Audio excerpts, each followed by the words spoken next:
The transmission not in park warning in Ford Fusion vehicles is a common issue that affects models from 2013 to 2020.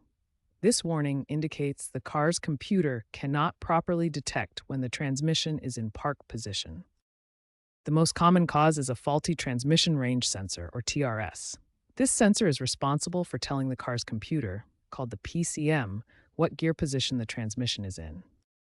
Other causes include problems with the shifter assembly itself, software glitches in the car's computer system, or electrical issues like corroded wiring connections. When this warning appears, it's crucial to verify that your vehicle is actually in park. Ignoring this warning can prevent your car from starting, or worse, cause it to roll away if it's not securely parked. The first step in diagnosing the transmission not in park warning is using a diagnostic scan tool to check for trouble codes. This systematic approach helps identify the root cause quickly and accurately. After checking diagnostic codes, perform a physical inspection of the shifter assembly and transmission range sensor. Look for signs of damage, corrosion, or loose connections that could cause the warning.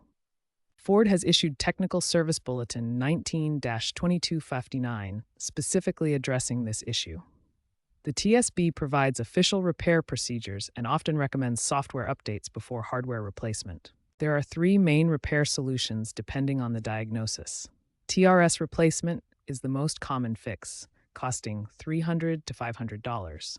Shifter assembly replacement ranges from $800 to $1,500, while software recalibration is the most affordable at $100 to $200. The powertrain control module, located in the engine bay, may require recalibration after repairs.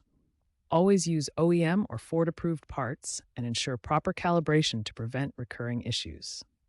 Following these systematic steps will resolve the transmission not in park warning effectively.